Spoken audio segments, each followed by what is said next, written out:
여기서 그 구성요건에 해당성이라는 얘기는 뭐냐면 법 조문에 나와 있는 대로 해야 된다는 거야. 예를 들어서 내가 만약에 살인을 저지른다면 사람을 살해한 자는 살인죄로 처벌한다. 여기에 딱 맞아야 돼. 사람을 살해한 자야. 그럼 사람을 살해했다는 건 뭐야? 내가 고의를 가지고 준비를 해서 내가 원하던 결과가 나타났으면 이거는 기수야. 기수. 기수. 내가 생각했던 결과가 나타났으면 기수고, 만약에 미수는 뭐냐면 내가 고의를 가지고 뭔가 행위를 했는데 그 행위가 내가 원하던 결과가 나오면 기수야. 그리고 미수는 뭐냐면 내가 행위를 했는데 내가 뭔가 저 사람에게 범죄를 저지르기 위해서 행위를 했는데 내가 원하는 결과가 나오지 않아서 이게 미수야. 결과가 안 나왔어. 이렇게 생각하면 돼. 쉽게 생각하면. 그러면 예를 들어 형법에 보면 구성요건에 법조문에 나와 있는 대로 사람을 살해한 자 처벌한다. 여기서 사람을 살해한 자는 살인의 의도를 가지고 생각을 가지고 내가 결과를 예상하고 하는 걸 범죄라고 해. 내가 지금 하고 있는 행동이 어떠한 결과가 나올지를 예상하고 하는 게 범죄야. 인식하고 하는 게. 그래서 만약에 청소년 같은 경우에는, 미성년자 같은 경우 왜 처벌되지 않냐면 내가 하고 있는 지금의 행동이 어떤 결과가 나올지를 모르기 때문에 처벌 안 하는 거야. 그지? 근데 이게 책에 보면 엄청 어렵게 나와 있거든. 그리고 고의. 예를 들어서 두 번째, 가실범이라는 것도 있는데 범죄마다 가실범이 있어. 가실범 조문이 있어야 돼. 오케이? 예를 들어 범죄에도 가실범 조문이 없는 애들이 있단 말이야. 그거는 처벌 못합니다. 왜냐면 구성요건에 해당해야 되기 때문에, 법조문에 나와 있는 대로 해야 되기 때문에. 예를 들어 가실치사는 뭐야? 내가 고의를 가지지 않고 중대하게 내가 주의를 기울이지 않아서 어떻게 된 거야? 투천대 사람 죽어버렸어. 난 살인의 의사가 없었어. 그런 걸 우리는 가실범이라고 그래. 내가 예를 들어 살인의 의사가 없었는데 어떻게 하면 사람 죽었어. 그럼 내가 의도한 건 아니잖아. 그럼 살인죄로 처벌할 수 없어. 그럼 어떻게 하면 되는 거야? 법조문에서 어쨌든 사람만 죽으면 다 살인죄로 처벌하면 다 징역 가게? 변수가 터져. 그지? 그러니까 살인의 의도가 없었다면 고의범이 아니고 가실범으로 처벌해 준다는 거야. 그래서 법조문에 만약에 가실범 규정이 있으면 가실범 처벌할 수 있다는 거예요. 그리고 다음에 나오는 게 뭐였어?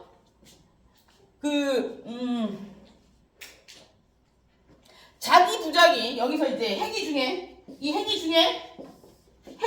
자기 부작위가 있는데, 자기 부작위 이건 뭐냐면 어떤 일정한 행위를 해서 결과가 나타나는 게 자기범이야. 대부분 우리는 어떤 행위를 해서 결과가 나타나는 거잖아. 그런데 어떤 행위를 하지 않아서 결과가 나타나는 애들도 있단 말이야. 그걸 우리는 행위를 하지 않는다고 해서 부작위라고 그래. 무슨 알겠죠? 그래서 부작위로 인해서 어떤 범죄의 결과, 내가 응급구조를 하지 않음으로 인해서 살인이란 결과가 나왔어. 그러면 내가 해야 된다는 건 뻔히 알잖아. 그런데 안에서 어떤 결과가 나올지 난 분명히 알고 있었어. 이건 고의야. 무슨 알겠죠? 그래서 내가 일정한 행위를 하지 않음으로 사람이 죽어서 정말 부작위에 의한 살인이라고. 이해했어? 고의에 의한 살인, 부작위에 의한 살인, 미필적 고의에 의한 살인 이렇게 나오는데, 첫 번째 고의에 의한 살인은 우리가 알고 있는 것처럼 그냥 살인죄야. 그런데 부작위에 의한 살인은 이거랑 어떻게 다르냐면, 살인죄는 예를 들어 내가 일정한 행위를 해서 일정한 결과가 나오는 거야. 그런데 내가 일정한 행위를 할 때 이미 내가 이렇게 하면 사람이 죽을 거라는 걸 예상했어. 그럼 이거 누가 증명하냐? 경찰이랑 검찰이 그거 증명하는 거야. 근데 만약에 내가 산 변호사가 더 잘 증명하잖아? 그럼 난 풀려나. 그래서 변호사는 어떤 사람 써야 돼? 잘하는 애. 변호사비는 절대 아끼는 거 아니에요, 여러분? 아시겠죠? 아무나 사면 안 돼. 인생 폭망의 지름길이야. 오케이. 그냥 보여주기식 변호사는 아무나 사도 돼. 우리 알겠죠? 그런 애들은 양아치를 사도 누구 사는 상관없어. 그런데 이게 형이 왔다 갔다 한 이 시점에 변호사비 몇 푼 아끼고 큰일 난다. 걔들 장사꾼이기 때문에 많이 주는 애한테 충성해. 안 그렇겠냐? 생각해봐. 그지? 그렇죠. 그래서 우리가 이게 일정한 고의를 가지고 일정한 행위를 함으로써 결과가 나오는 걸 자기범이라고 해. 그리고 대부분 우린 자기범이지. 자기 그 자기 아니고 행위를 함으로써 결과가 나오는 거야. 살인죄는 자기범이야. 일정한 내가 살인 행위, 예를 들어서 망치를 들었다든지 칼을 들었다니 아니 주먹을 졌다니 이래가지고 사람을 이렇게 하면 내가 죽을 거라는 걸 생각하면서 때린 거야. 내가 이 찌르면 사람이 죽을 거라는 걸 예상하고 때린 거야. 했는데 죽었어. 무슨 알겠죠? 그러면 그 중간 과정은 고의가 있었냐 없었냐는 경찰이나 검찰이 증명하는 거예요. 예를 들어서 너무나 명백하다. 그러면 난 변호사가 어떤 걸 엎으면 그 둘 사이에 내가 행위를 할 때와 결과 사이에 인간관계가 없다는 거. 내가 이걸 함으로써 이런 결과가 나왔다. 이걸 깨든지 아니면 나는 고의가 없었다는 걸 깨든지. 그래서 고의가 없었다는 걸 깨려고 할 때 어떻게 해? 심신미약 나온다. 심심이야 뒤에 나오는데 봅시다. 그래서 부작위에 의해서 결과가 나오면 부작위범이라고 해. 그래서 고의는 이런 형태도 있고 이런 형태도 있고 세 번째 미필적 고의도 있어. 일단 내가 이 행위를 하면 사람이 죽을 줄 알았어. 그러나 안 죽을 수도 있어. 무슨 알겠죠?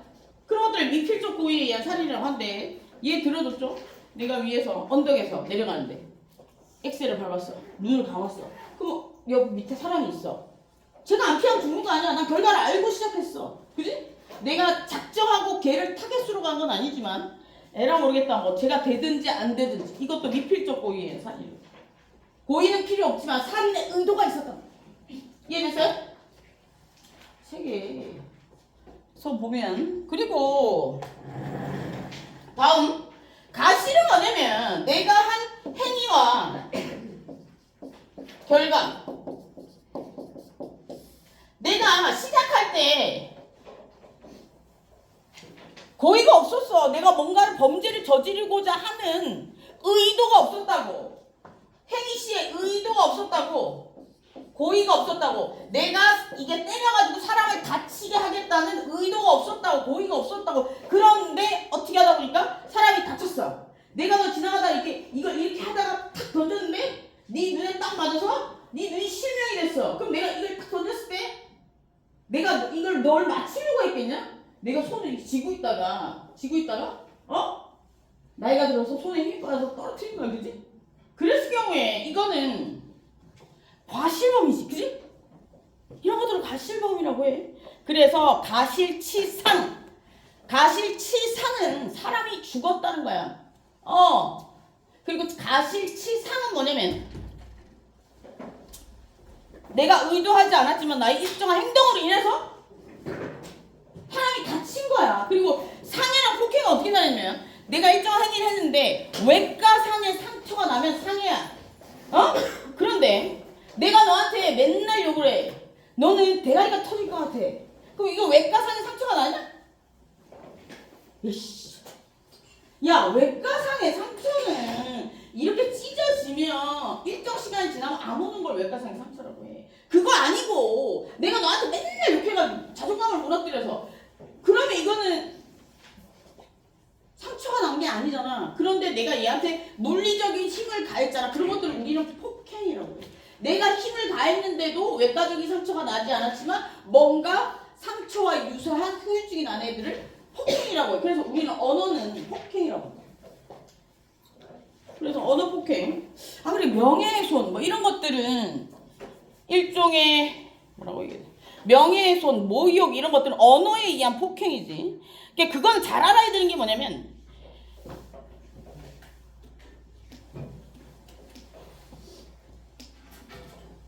이게 예를 들어서 고소를 하게 되면 원래 명예훼손 3년인가? 고소할 수 있는 기간이? 그렇고 아마 모욕은 1년인가 아마 그럴 거야. 그런데 이게 또 다른 유형이 있는데 예를 들어서 만약에 피해 사실을 안 날로부터 6개월 이내 하라고 되어 있는 조건이 있거든. 그 얘기는 무슨 얘기냐면 뒤에 가면 나오는데 모든 범죄가 이건 넘어가다 뒤에 가서 하자. 반사물벌죄 이런 게 나오는데 그거 좀 이따 하고 요거 세 개 이해됐죠? 가실 이거 이해됐고 이걸 모르면 책 봐도 무슨 얘기인지 모를 수밖에 없어. 그래서 요 부분 하고 우리 또 뭐 했어? 그 다음에 두 번째 한 게 뭐야? 구속요건 해당성이랑 두 번째 뭐 했어? 얘들아 범죄가 구성되려면 3종 세트가 있어. 뭐야? 구성요건 해당성 요건 해당성 구성요건이 해당해야 돼. 그리고 내 법에서 금지하고 있는 행위가 도덕적으로 비난받을 만한 행위여야 돼. 그걸 뭐라 그래? 법에서 금지하고 있는 행위는 불법이라고 그래. 그지? 그러면 도덕적으로 비난받을 수 있는 행위는 뭐라 그래? 예.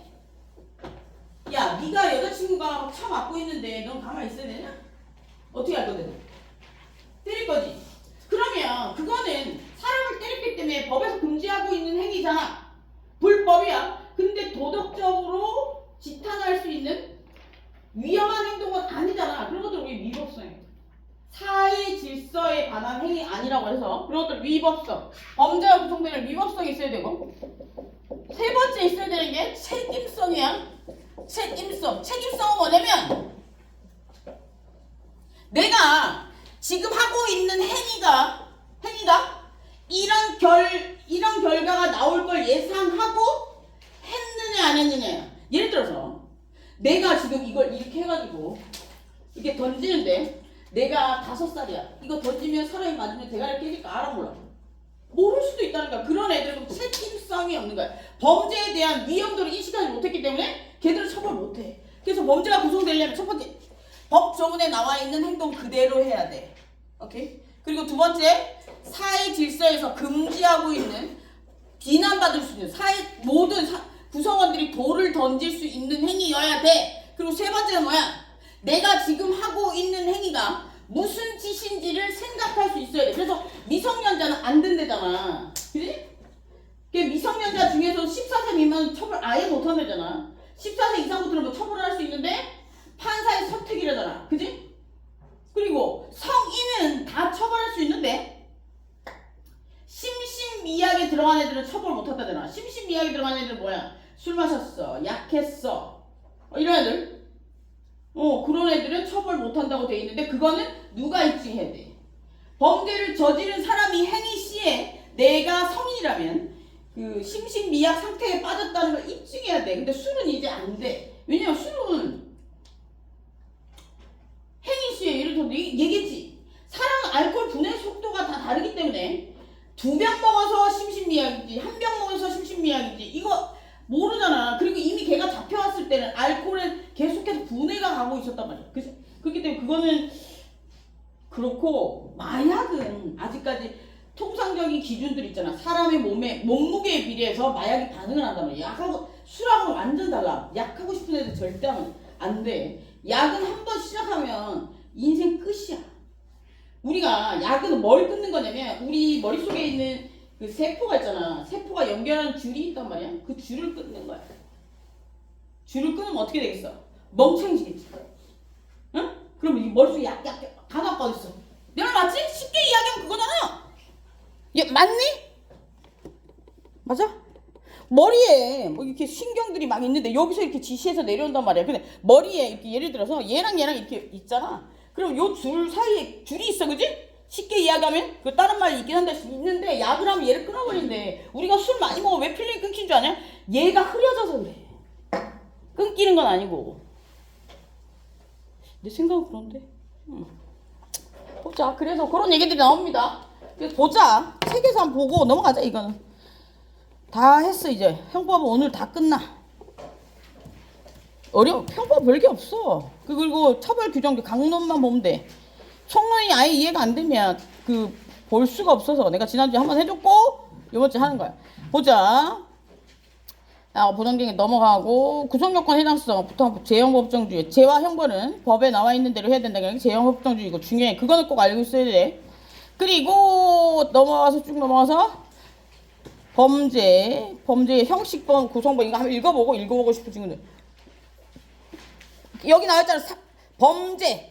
범죄가 구성되기 위해선 3요소가 있대. 범죄의 3요소 해서 첫 번째 나온 게 구성요건, 행위가 구성요건에 해당해야 되는데 법 조문에 나와 있는 것들이어야 되는데 204페이지 아니냐? 법 조문에 나와 있어야 되는 거래. 그래서 구성요건에 대해서 했고, 구성요건에 사람을 살해한 자나 사람을 친체를 상해한 자 등과 같이 형벌을 가하는 근거가 되는 행위의 추상적으로 기술된 이 행위를 해야 돼. 법 조문에 나와 있는 이런 행위를 해야 된다고. 무슨 알겠지? 그리고 법 조문은 추상적으로밖에 할 수 없는 게 뭐야? 너무 구체적으로 하면 범죄와 형벌은 법에 나와 있는 대로 해야 되는 제형법정주의인데 거기에 맞출 수가 없어. 뭐 예를 들어 뭐 망치로 때리면 살인이고 망치로 안 때리면 살인 아니고 이러면 실제로 사람은 죽었는데 살인죄가 성립 안 할 수도 있어. 그래서 사람을 살해한 자 이렇게 추상적으로 적을 수밖에 없는 거예요. 그리고 부작위범에 대해서 얘기했다. 고의를 가지고 일정한 행위를 하지 않아서 어떻게? 내가 알고 있는 결과가 나타난 거예요. 예를 들어서 내가 선장인데 지금 배가 뒤집혔어. 그러면 구조 행위를 하지 않으면 사람이 죽을 거라는 거 난 알고 있었단 말이야. 그럼 그게 고의지. 아니냐? 그래서 그냥 처벌한대. 그 얘기고 부작위범은 그겁니다. 그리고 인과관계는 뭐냐면 범죄와 행위와 범죄 사이에 내가 이 행위를 함으로 인해서 이러한 결과가 나타나다 관련이 있어야 돼. 이거 어때? 어떻게 하면 될까? 인과관계 요거 한번 볼까? 이거 인강에 나와 있네. 예를 들어서 요거 저번 주에 봤잖아. 내가 때렸는데 내가 살인의 의도를 가지고 사람을 때렸는데 얘가 일단 죽지 않았어. 그런데 중간에 얘가 입원해가지고 뭘 잘못 먹어서 결과적으로 죽었어. 이건 뭐냐면 내가 예를 들어 행위 시에 사람을 죽이려는 의도를 가지고 시작한 거잖아. 그런데 중간에 얘가 잠시 살아 있었던 거야. 그런데 얘가 일정 시간 지나고 나서 죽어버렸어. 그러면 첫 번째 내가 했던 행위와 결과, 이 사람 죽은 거 사이에 인과관계가 있는. 인과관계는 뭐야? 원인과 결과잖아. 그것 때문에 죽었느냐? 아니면 중간에 어떤 작은 행위, 여기 나와 있는 것처럼 내가 얘를 죽이려고 집에 가서 막 때렸어. 근데 얘가 안 죽었어. 병원에 입원했어. 그래서 병원에서 절대로 금식이는데 얘가 김밥 한 줄 먹어서 죽어버렸어. 그러면 인과관계, 내가 얘를 막 가서 때린 거랑 얘가 죽은 것 사이에 인과관계가 있느냐? 원인, 내가 한 행위로 인해서 얘가 죽은 거냐? 아니면 얘가 김밥 먹어 죽은 거냐? 그거 따지는 거야. 닭이 먼저냐 달걀이 먼저냐 이거 아니냐?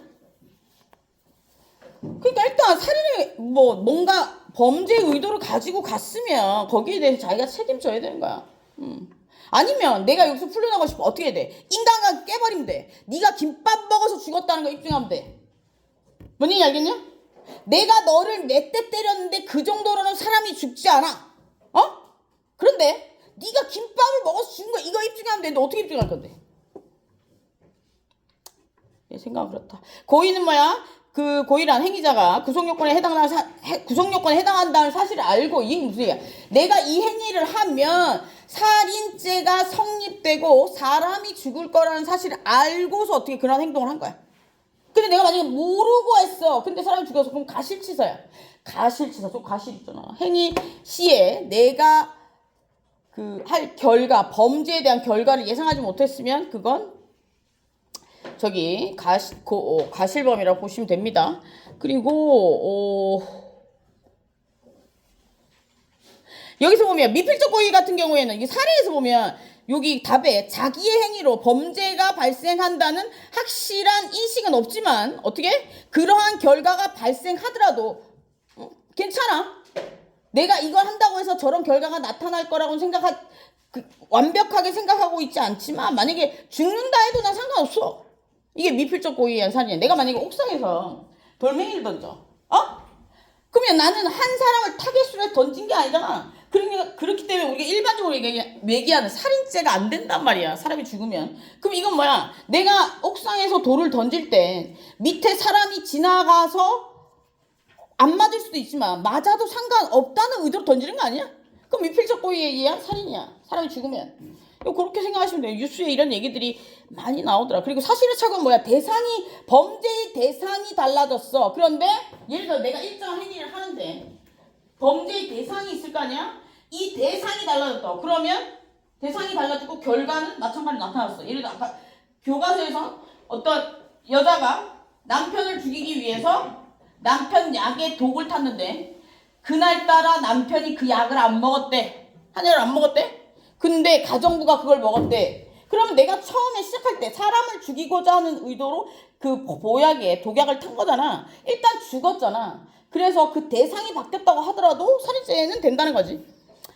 봅시다. 넘어가서 그런 얘기들을 과실범. 내가 조금만 조심했더라면 어떻게? 이런 일이 일어나지 않을 수 있었는데 내가 조심하지 않아서 이런 일이 일어났을 경우에 우리가 성립하는 범죄라고 보시면 될 것 같아요.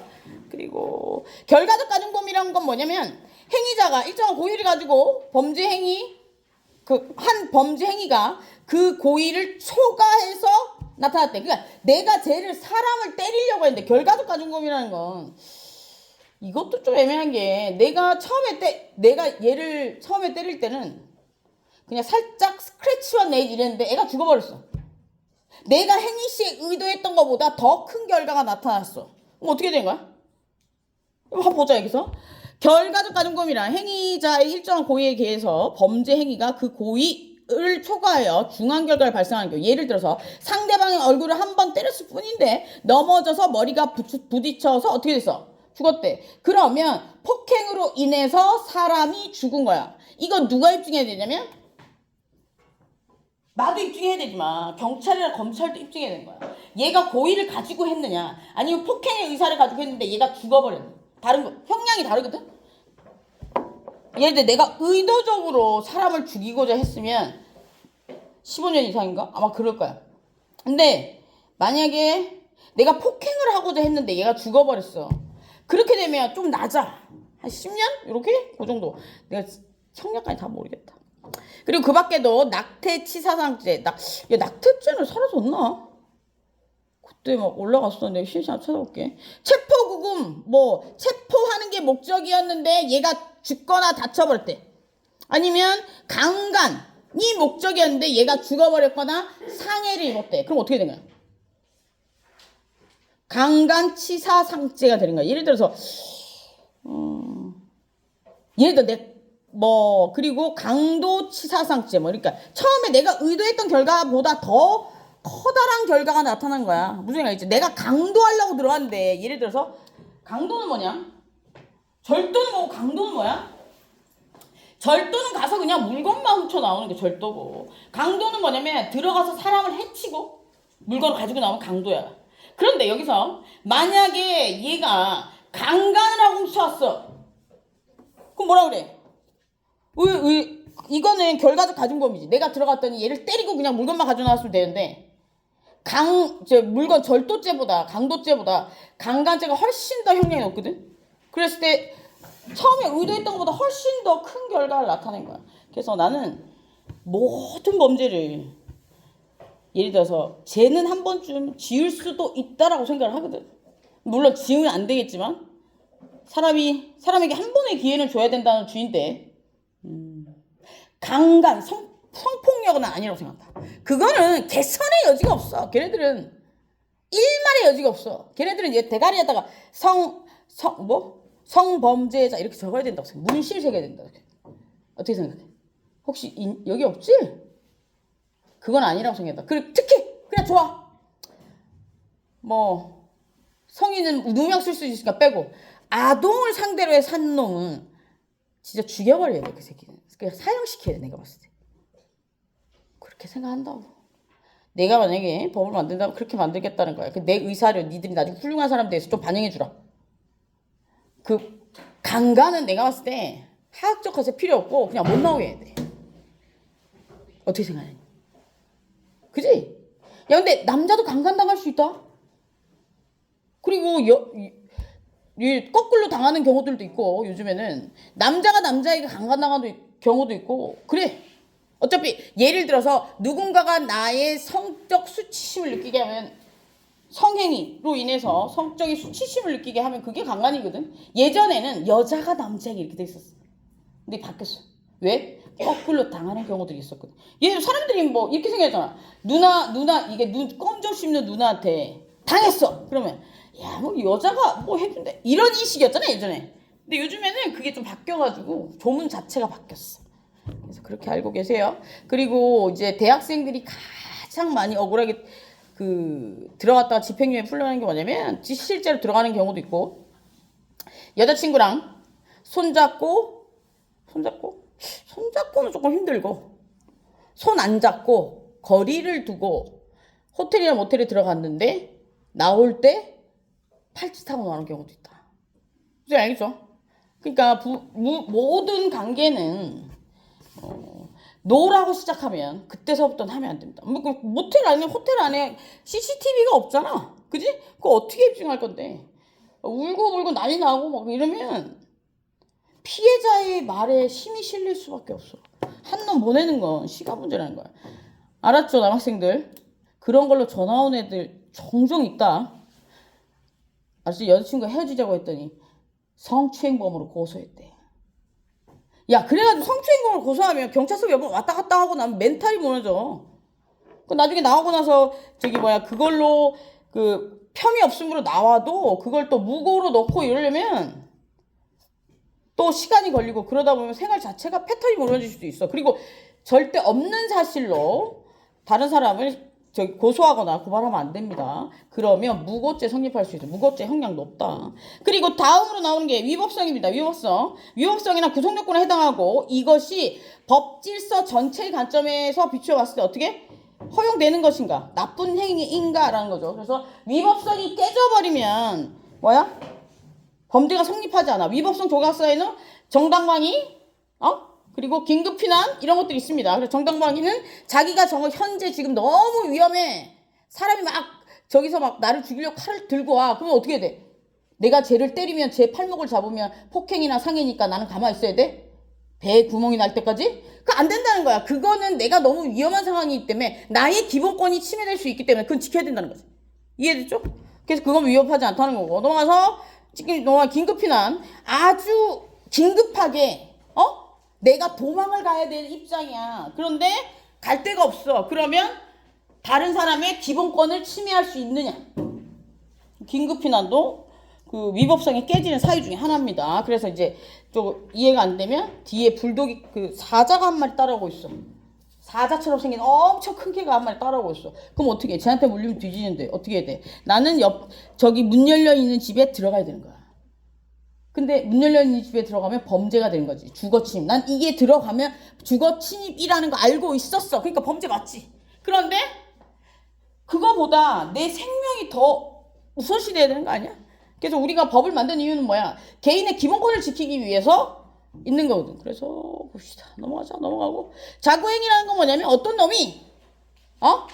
놈이 여기 예를 들어서 보면 자구행위 여기 사례부터 한번 볼까? 김추적은 집에 보관 중인 수십만 달러의 달러와 다이아몬드 반지 등 값비싼 보석을 도난당했어요. 그래서 CCTV를 확인해보니 집이 비어있는 동안 명절 황금 연휴 기간에 해외를 다녀온 사이에 도망해 씨가 담장을 넘어서 절체했어요. 근데 김추적이 우연히 해외로 도피하려던 공항에 있던 도망해를 발견하고 경찰서에 끌고 가기 위해서 완강히 저항해서 어쩔 수 없이 전치 2주의 상처를 입혔대.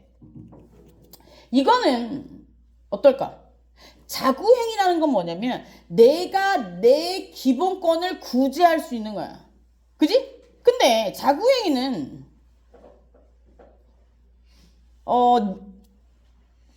여기서 얘기하는 것처럼 얘가 도망가려고 했잖아. 도망감으로 인해서 내 기본권이 침해되는 거잖아. 지금 내 거 들고 다 도망갔대. 그럼 걔가 못 도망가게만 해야 돼. 무슨 알겠지? 그 선을 넘어가면 나도 처벌받을 수밖에 없어. 그게 정당방위랑 똑같은 거야. 여기서 보면 자거행위랑 법률의 절차에 의해서 권리를 보존하기 곤란할 때 법률의 절차에 의해서 권리가 보존하기 곤란하다는 얘기가 뭐야? 바로 경찰이 못 든다는 거야. 얘가 지금 10분 있으면 비행기 타면 못 잡아. 어떻게 해야 돼? 경찰 112에 신경을 기다려야 돼? 걔를 머리를 끄집고 잡고 있어야지. 올 때까지. 그지? 이건 되는데 잡고 이 새끼 맛 좀 봐라. 때리면 안 된다는 같이 간다는 거야. 무슨 소리 알겠어? 그리고 누가 나를 때리려고 하면 얘들아 도망가라. 요즘에 진짜 죽을 수도 있다. 그리고 만약에 이런 상황이 발생해서 내 친구가 이게 들고 도망갔어. 근데 얘를 발견했어. 근데 얘가 위험해 보이면 잡지 마세요. 돈은 다시 벌면 된다. 뭔 얘기 알겠지? 네, 뭐 이런 거 많습니다. 비밀번호 공유하는 거 아닙니다. 제 친구 중에 비슷한 사람이 있었거든. 그때 도난당한 액수만 어마어마합니다. 그래서 제가 고소하다 이랬습니다. 왜 그래? 한참 잘 나갈 때 친구들 안 쳤다가 지금 뭐 좀 힘들어지니까 봐달라고. 그 양아치 아닙니까? 그죠? 한참 잘 나갈 때는 돈 잘 벌고 이럴 때는 지 혼자 막 맛있는 거 먹고 명품 사고 이러지. 우리한테 선물도 안 하고 이러고. 어쨌든 그런 일들이 있으니까 여러분들이 만약에 내가 매일매일 집에 가든 매일매일 집에 가지 않든 오랜 기간 집을 비워두든 비밀번호는 공유하는 거 아니다. 나도 예전에 비밀번호 공유했던 적이 있었는데 초창기 애플 패드 나왔을 때 내가 또 이게 기계 무력이 많아가지고 제일 처음 나왔을 때부터 샀거든. 어느 날 근데 이게 애플이 너무 사용하기 어렵잖아. 그래서 처박아 놨었다고. 없더라고. 이사 갈 때 챙겨보니까 2개인가 남아있더라고. 조그만한 것부터 시작해 샀거든. 근데 2개밖에 없어. 이게 노래 듣는 거 있었지. 니들은 너무 어려서 모르나? 노래 듣는 것도 있고 패드도 있고 이렇거든. 애플에서 나온 MP3처럼 생긴 것도 있었고 요즘에 휴대폰을 진짜 예전에 안 그랬단 말이야. 거기 담아들었단 말이야. 그게 우리의 멋이었어. 그거 정도는 갖고 다녀야 좀 가오가 사는 그런 느낌이었는데 나는 그거 사가지고 음악을 어떻게 담는지를 몰라가지고 기계에 대한 무력만 많고 기계치라서 못해가지고 일단 그래 전시용으로 그냥 집에 둔 거지. 근데 어느 날 한참 안 쓰다가 이사 가려고 챙겨보니까 없어. 그래서 이제 비밀번호 안 알려줍니다. 그리고 뭐 없어진 게 좀 많아. 막 그러고 보니까 시계도 좀 안 보이고 막. 그다음부터 안 알려줍니다. 그런 일들이 있을 수 있으니까 누구를 의심할 거야? 집에 왔다 간 친구들 다 의심할 거야? 그래서 전 그 이후에 CCTV 달고 CCTV 달아도 걔 훔쳐 가버리고 나면 끝이잖아. 그러니까 비밀번호 공유는 웬만하면 안 하는 게 좋아요. 왜 예를 들어서 우리 집에 아무것도 없다. 책밖에 없다. 그러면 괜찮겠지만 그래도 아닌 것 같아. 자기 집은 자기 오려면 승낙을 받고 오는 게 낫죠. 제 생각은 그렇습니다. 그리고 다음 위법성이 깨지는 사유 중에 피해자의 승낙이라는 게 있어. 피해자의 승낙. 예를 들어서 내가 지금 이 행위를 하면 네가 피해자야. 그러면 이 사람이 승낙한 경우는 어떻게 되냐. 예를 들어 얘 집에 불이 나고 있었어. 내가 지나가다 봤어. 내가 얘 집에 들어가려고 창문을 깼어. 그러면 재물손괴와 주거침입이잖아. 근데 만약에 얘가 없어. 내가 얘 집에 들어가서 불을 끄려면 얘한테 먼저 허락을 받아야 하는 게 원칙이거든. 근데 얘가 안 보여. 아무리 연락을 해도 안 돼. 안 보여. 사람이 없어. 그러면 만약에 그 집이 불타고 있는 피해자가 여기 있었더라면 내가 이걸 창문을 깨고 들어가서 불을 꺼주는 걸 승낙했을 거라고 생각하는 경우. 그걸 피해자의 승낙이라고 그래. 그래서 이런 것들도 변호사나 검사나 경찰이 증명해야 되는 부분입니다. 넘어가자. 피해자의 승낙. 피해자의 승낙 보면 어느 날 김정희는 친구의 집에서 가던 중 반대편 골목길에 연기가 나는 것을 보고 그곳으로 달려가고 있었는데 가정집에 불이 나고 있었대요. 허락 없이 문을 깨고 들어갔다. 지가 성립되면 안 된대요. 오케이, 넘어갑시다. 정당행위. 정당행위는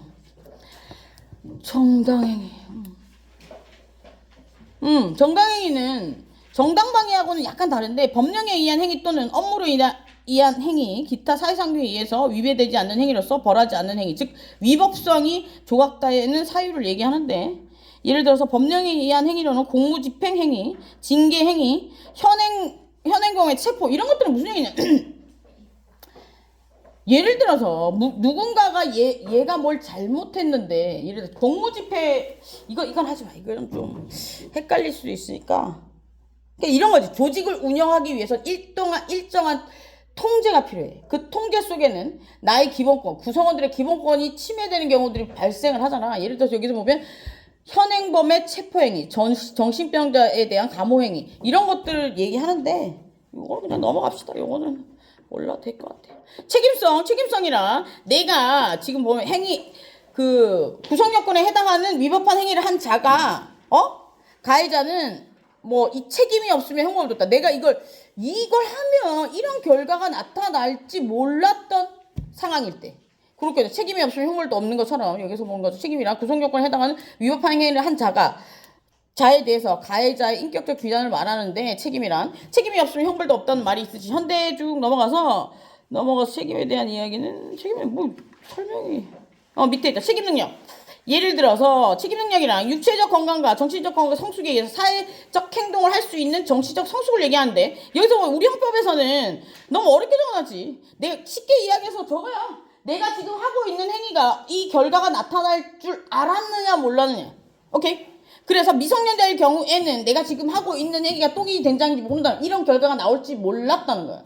그래서 봐주는 거고 성인은 안 봐주는 거지.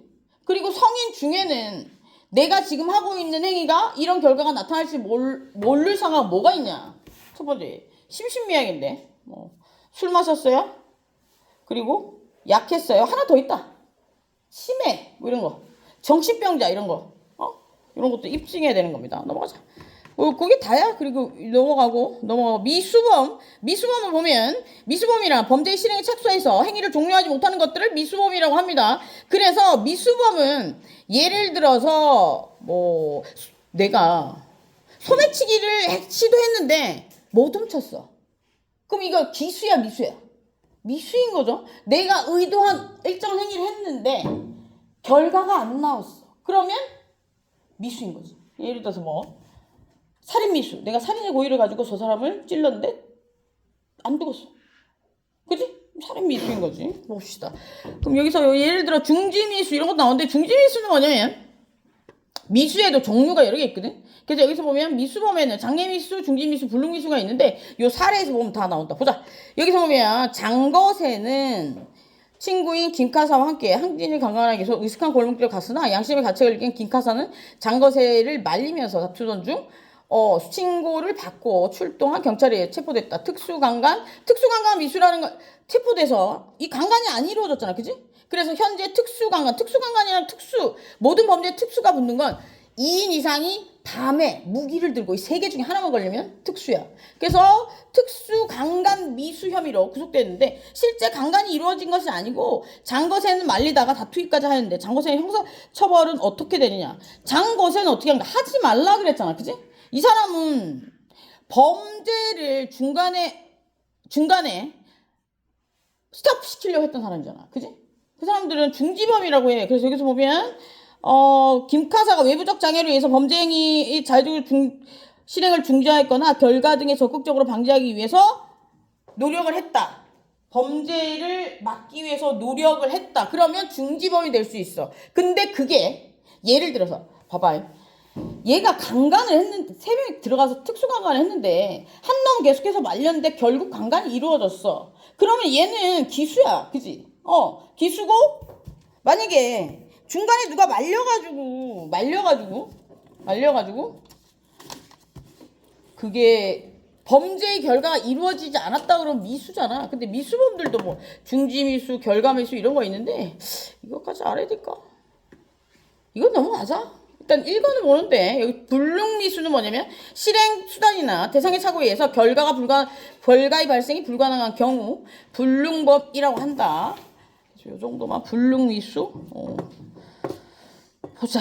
소매치기를 하려고 안쪽 주머니에 뒤졌는데 지갑이 없어서 목적을 이루지 못하고 경우와 살해하기 위해서 대상자에게 설탕을 독약인 줄 알고 먹인 경우에 죽지 않은 경우에 법적 책임 다른가?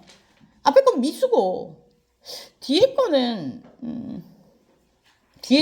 독약인 줄 알고 넣었는데 이건 불능미수? 일단 요거는 이제 독약인 줄 알고 넣었는데 독약이 아니었기 때문에 결과가 나올 수가 없었던 상황이잖아. 근데 나는 좀 생각이 다르거든. 이거 이제 좀 생각이 다른데 이 교수님 저번에 내가 한번 메일 드렸는데 안 고치셨네. 내가 봤을 때 이거는 어차피 내가 살인의 의도를 가지고 한 거잖아. 그지? 그렇기 때문에 조금 불능범이 아니고 미수범이 아닐까 하는 생각을 했는데 안 고치셨네. 일단 여기 앞에 미수만 알고 있으면 될 것 같아요. 그리고 공범은 조금 쉬었다 사자. 그리고 오늘 이 교수화범 이거 형법 다 하고 가면 되겠네.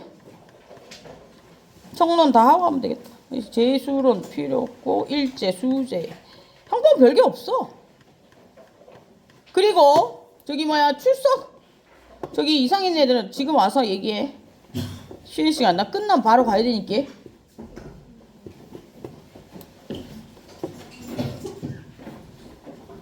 너 잠시만. 며칠인데? 저번 응? 저번 주 왜? 아 그거 왔어? 갖고 가. 응. 잠시만. 지나주면 13일? 그러니까 이거구나. 이거지. 아우 졸려. 응.